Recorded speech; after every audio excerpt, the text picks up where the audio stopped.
ये लो, ये एक घड़ा है, इसे रख लो अपने पास, तुम्हारे काम आएगा। लेकिन ये मिट्टी का घड़ा मेरे किस काम का है? मैं इसका क्या करूँगा? बेटा, ये घड़ा कोई साधारण घड़ा नहीं है। इसकी मदद से तू सभी गरीब दुखियों की मदद कर सकता है। लेकिन ध्यान रखना, कभी लालच मत करना। ये जादुई घड़ा है, इसके अंदर जो भी सामान तू रखेगा वो कभी खत्म नहीं होगा और तू जब तक चाहे इसे इस्तेमाल कर सकता है।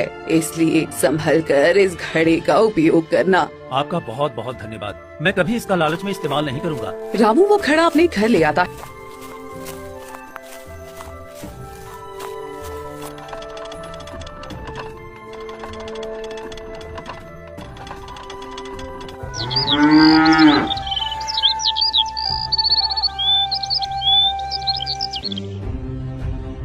और अगली सुबह होते ही रामू मन ही मन सोचता है, एक काम करता हूँ, इसी घड़े में अपना दूध रखकर सभी को बेचने जाता हूँ। शायद जैसी इस बूढ़ी औरत ने कहा था, शायद उसकी बात सच हो। रामू घड़े में दूध रख देता है और बेचने निकल पड़ता है। सुबह से दोपहर हो जाती है।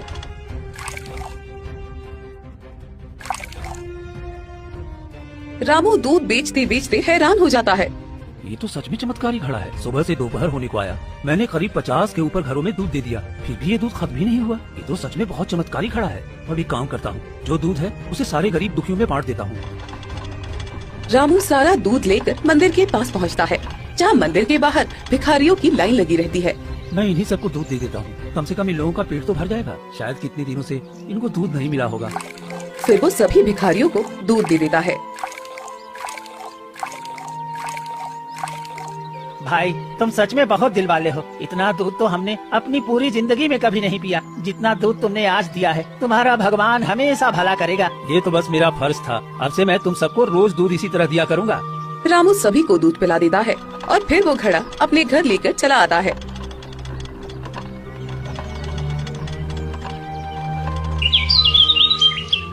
ऐसे ही कई दिन बीतते हैं। रामू उसी घड़ी की मदद से सभी गरीब दुखियों की मदद करता रहता है और गांव वाले उसकी तारीफ करने लगते हैं। अरे ये कैसे हो सकता है? जो कल तक अपने बेटे की सेवा करते करते परेशान रहता था, आज वो अपने अंधे बेटे के साथ पूरे गांव में इतना दूध कहां से बांट रहा है? हाँ, ये सब जरूर कोई रहस्य है जो हमें नहीं पता। इसके पास तो सिर्फ एक बूढ़ी गाय है और उससे ये कितना दूध निकालता है कि सभी गरीब असहाय लोगों को दूध बांटता फिरता है। चलो हम ये लालचंद सेठ को बताते हैं। तुमने ठीक कहा हरिया, आखिर उन्हें भी तो ये बात पता चलना चाहिए।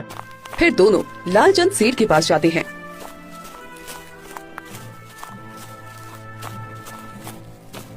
अरे तुम लोग यहाँ कैसे? बताओ कैसे आना हुआ? सेठ जी, आप इस गांव के सबसे धनी व्यक्ति हैं और आपकी इज्जत सबकी नजरों में सबसे ज्यादा है। हमारे गांव में जो रामू है ना, वो कुछ ही दिनों में पूरे गांव का भगवान बन बैठा है। ये तू कैसी बातें कर रहा है? भला उसे क्या मिल गया जो पूरे गांव का भगवान बन बैठा है? वो भिखारियों के पास मुफ्त में दूध देता है। पता नहीं उसके पास ऐसा क्या है जिससे वो इतना दूध बांट सकता है। रुको, इस बात का पता मैं लगाऊंगा। कुछ दिनों तक तो लालचंद सेठ रामू पर नजर रखता है। अरे मैं देख रहा हूँ कई दिनों से ये सुबह से लेकर शाम तक इतने सारे लोगों को दूध देता है, लेकिन फिर भी इसका दूध खत्म क्यों नहीं होता? और जबकि ये दूध भी एक ही बर्तन से देता है। ये मिट्टी के घड़े से, यानी कि इस घड़े में कुछ ऐसी बात जरूर है जो मुझे नहीं पता। इसका मतलब तो सिर्फ पंडित जी ही बता सकते हैं। मैं अभी पंडित जी से इसका पता लगा कर रहूंगा।